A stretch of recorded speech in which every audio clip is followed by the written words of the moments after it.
Hello and welcome to the Fundraising Leadership Podcast. I am Margaret Katz-Can, and I'm here with my friend and partner, David Languli. Hey, David. Hey, Margaret. We wanted to talk today about the line. The line. I'm sure people are like, what the hell are you talking about?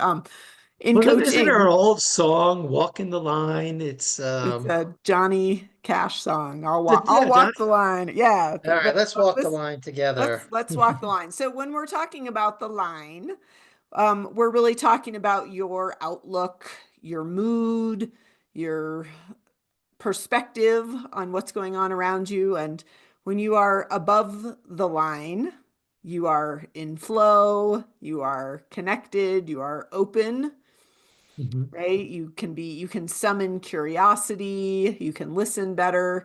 And when you mhm. get below the line, you're just kind of like got a big box over your head, right? Bag over your head. What else is below the line? You feel victim, Yeah, Eeyore is below the line. right? Everything is happening to me in this To whole me, to me, right. everything. Yeah, So above the line is, by me. I have agency. right. I have And choice. below the line is to me, I'm a victim. Right, whatever's going Right. on. And we wanted to pick this topic because lots of people we are speaking to for different reasons are finding themselves pretty below the line. I think there are a lot of people who feel pretty wrapped up in the news cycles and are feeling very below the line, very hopeless Mhm. because of that. And then, of course, there are many, many other people, some same and some different, but who have other things going on, who have parents that are troubling or that they're caring for, who have difficult teenagers, who have terrible bosses, who have medical things that they're recovering from. And so we just thought, why don't we talk a little bit about what helps us go from below that line to above the line? The first thing I think to notice is human, like, you could get caught up in the uh I have to be above the line syndrome, which would actually be a below the line position to come from. True.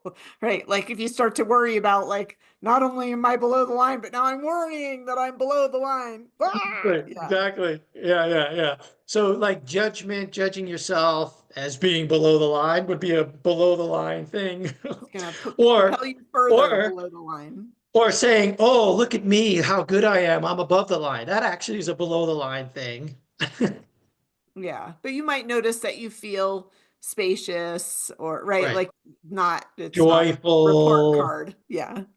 you know, but it is this where you are when you think about it like a horizontal line. And if you might remember from your high school or college physics or math, you have like a sine wave, like a wave that goes up and up above the line and below the line. We're constantly going up above the line and below the line. Yeah. And so this is like being human or being a human being. That's just the nature of how we operate. Yeah. And so the invitation is just to notice, where am I? Right. Yeah. Yeah. One of the things that I learned when we learned about this is one of the things that plunks you solidly and pretty staunchly below the line is when you get attached to being right Hmm. in a conversation or an argument or a disagreement. Oh, did somebody say politics and Fox News and CNN? Well, certainly there, but even in a right in an interpersonal, like who did the dishes, right? It's my turn to do the dishes, it's your turn to do the dishes. But as soon as Right. we get sure that we are right in a conversation, again, about politics or anything else, we are like bloop below the line, right? There's Yeah. no more listening, there's no more spaciousness, there's no more, it's not a conversation anymore, right? There's a lock. It's like the document gets locked on Microsoft Word and you can't edit it anymore. Have you ever noticed that? Yeah. You lock in, you get locked into your righteousness. We call it in some of the landmark training that I did years ago, we call it a righteousness racket. A righteousness racket. Yeah. And you're running the racket on yourself and the other person because you get a payoff. Like you get your, yeah, you get your righteousness on, You think you it get makes you like as a feel payoff? good. Yeah, it makes you feel good, like you get a little shot of Yeah. dopamine or adrenaline, Yeah. something. Right.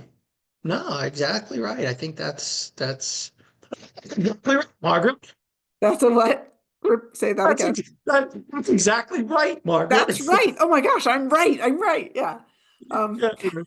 yeah. So there is a payoff. You know, running this register. And you can look, I mean, take a look for yourself when you're running the I'm right, you're wrong kind of racket. But there's a payoff, but there's a cost. Absolutely. Absolutely. Yeah, And there's a cost. I think sometimes before we even have the skills to notice that locked in nature in ourselves, we sure do notice it in other people, right? Which is useful not to judge. I'm not encouraging everybody to judge other people, but just notice when you are having a heated conversation or a disagreement with somebody and the other person gets sure that they are right and that there's a black and there's a white and that they are, there's no gray, that like they just have the answer and that's it. Like you notice for yourself when the other person does that, like all the oxygen is gone, right? There's no space. You're not going to change that person's mind because they're not listening anymore. There is no Mhm. communication that is still happening. And guess what? When you get sure that you're right, you do the same thing. Right. Yeah, it's true. The um, what I've noticed is um, when I'm down below the line, I like to pull other people down there with me. That's another behavior, There's a you know, human trait, if ever there was one. like, like, oh, name your politician is so wrong. And then you like enroll other people in your righteousness about them being wrong, Yeah. you Yeah. know? True. That's Yeah. another thing that we do. Or as I think, did you say it? But misery loves company or something like that. Didn't say it, but you're clearly thinking it. It does. There is a comforting in your misery when you drag people down below the line. Now, there's also, I think, similarly, when you when you're above the line and you can be curious and open and loving and kind, you can like people will see that and some of them will want to come up there with you. Yeah. Yeah. You can enroll I them in think that. joy loves company too, not just misery. Joy. Joy does love company, Yeah, especially if you're high eye on the disc like you and I are. We just love to enroll people in joy. we do, and bring people with us. I really Yeah. wanted to just explore a little, David, if you're willing to talk about this. I think many of our listeners know that you had knee surgery several months ago, and what they may not know is that the recovery, I think, has kicked you in the ass a little harder than you were expecting. And Without a it's so doubt. easy with stuff like that to just be pulled below the line and stay there. So, I'm Mhm. just curious, like what has worked for you when you have been able to find that way to climb up over your line? Well, um, yeah, I'm just 2 months post surgery, and it has been a very, very difficult, challenging recovery. I didn't think it was going to be this challenging and difficult. So that's like the first thing where I would get below the line is like, this shouldn't be so difficult and challenging. Yeah. Like, Right. well, there I am below the line, Yeah. you know? And this just shouldn't be this way. Right? Yeah. And then you can wallow in that. Um, this wasn't supposed to be like this. That's another way of Yeah. expressing it. So I've been through that. Um, I will say that this recovery, the surgery and the recovery has been a good teacher. The pain associated with the recovery, the bodily pain, has been a good um, teaching for me on how quickly my mind can go below the line when I'm experiencing bodily pain, you know. So that's been like just good noticing for me. Um, on top of that, just not getting sufficient sleep for the last 2 months has made me vulnerable to being dragged below the line, you know. Uh, Yeah. When there's and some so what times when, sorry, go ahead. has worked? What has worked? Uh,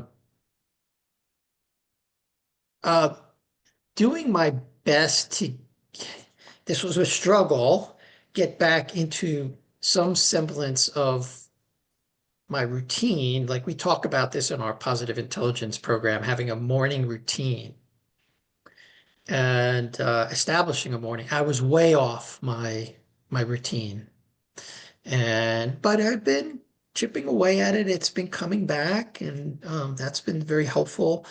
Uh, of course, taking one conscious breath is another, or maybe several, or maybe just chillax, put the ice pack on the knee and kick back in the recliner and just chill for an hour while that thing, cools off. That was helpful, you know. Hmm. So there was Yeah. a few things. Certainly medication actually was not helpful for me, as we've talked about. You and I don't do well with pain medicine, and so that actually was not an antidote, and I generally wouldn't recommend that, using drugs to get above the line, you know. Yeah. They can help you get there, but it's a temporary kind of thing.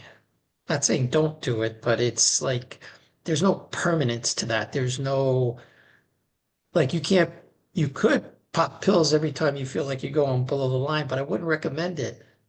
Absolutely. Yeah. So Yeah. been a couple of few things. I do think also um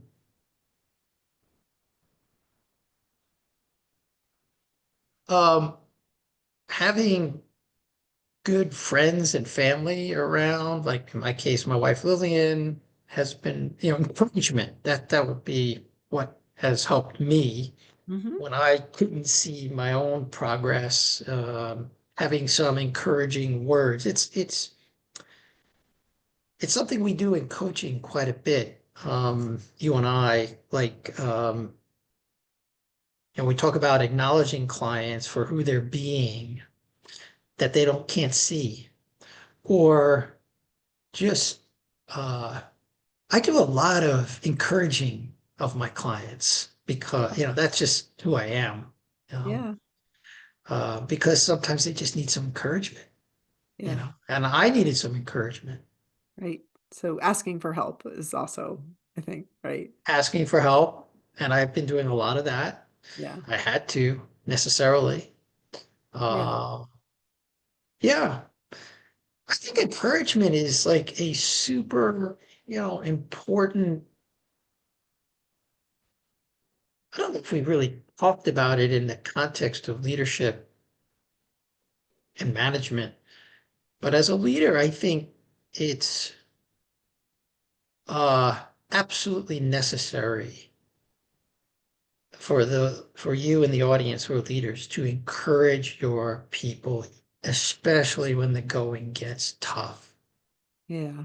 Yeah. Yeah.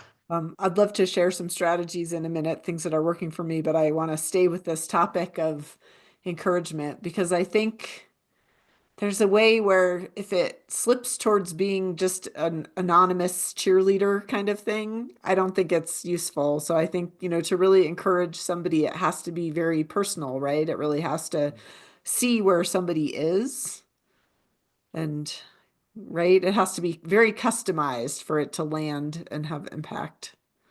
Yep, that's Yeah. true. Yeah.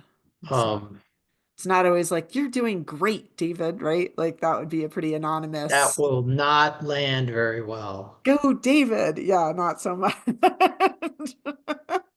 Way to get a good FU from me. Yeah. So it's really You know, something, like I can see how much you're hurting and, and it yeah, moves me to see that you're still showing up, my friend. right. Right? Yeah, That would be right. more, I'm imagining more encouraging. It feels better to say it. Yeah.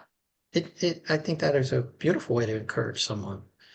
Yeah. Or, you know, just as we have shared in our other podcasts on self-compassion, you know, I know this is very difficult for you right now. Yeah. And You know, self-compassion, you got to say it to yourself. well, but here's the thing. Sometimes it, as we've talked about, it can be very, very hard when you're going through a very tough time and to have compassion for yourself. And this is where I think someone in your corner, having someone in your corner to say, I know this is a very tough time for you, Yeah. without making it about yourself. Oh, I remember the time when I had knee surgery and you'll be all right. No, no.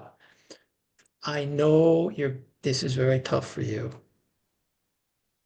And I've also seen you handle this and even more. So while it may be very tough for you, I'm here for you. And if you need anything, just ask me. Ask for help.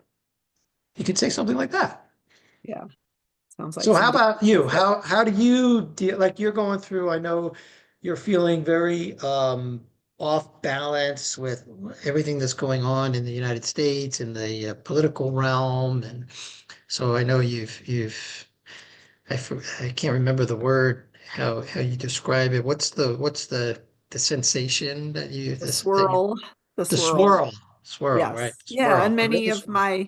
many of my clients who are nonprofit leaders are working with clients who are struggling pretty hard right now. So it's just, Mhm, there's a lot in my field right now. mhm, I will say a couple months ago, somebody who I respect wrote a LinkedIn post that made me giggle, which is that she had read the third book in this romantasy series that she really loved, and she got it immediately when it was published and read it, and then she didn't have anybody to talk about it.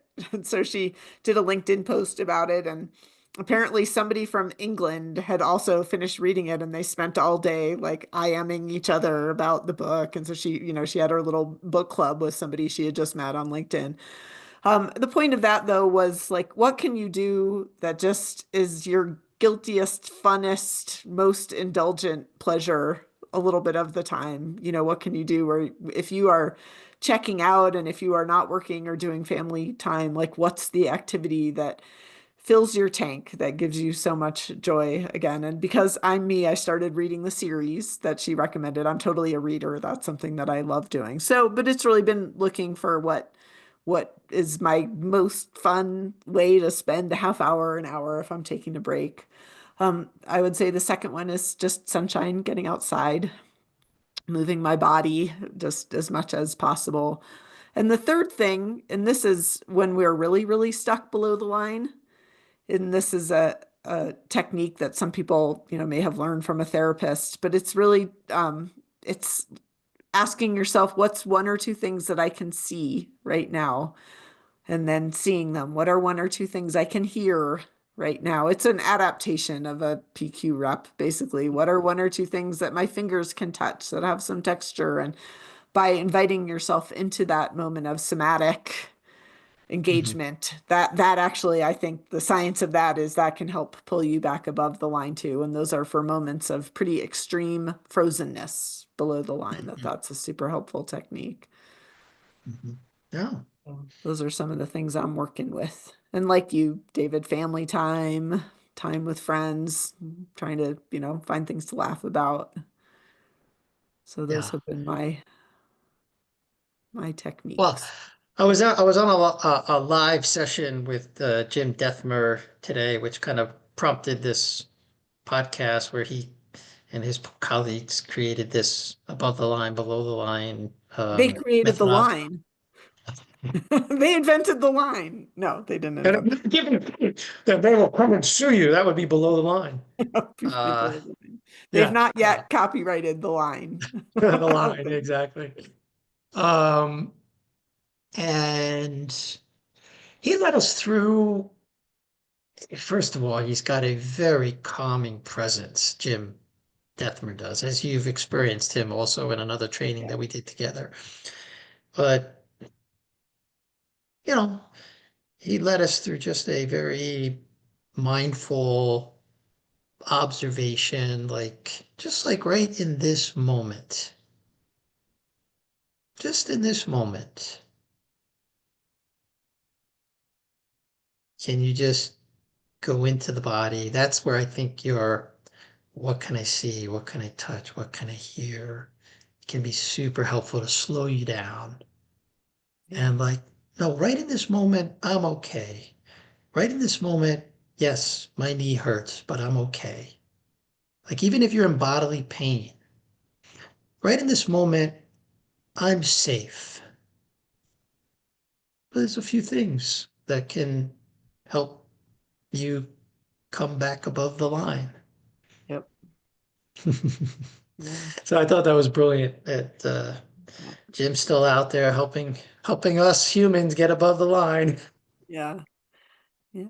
So I guess we'll put maybe we'll put a link in there, or I don't know what we're gonna do in the show notes. There is a link to a very nice video that the Conscious Leadership Group has on the iceberg being above and below the line that maybe we'll share a link to, so you can kind of get a sense of what this is all about. And if you're more curious and you want to reach out to Margaret or me and with some of our positive intelligence or other somatic techniques that we have, we would love to talk to you.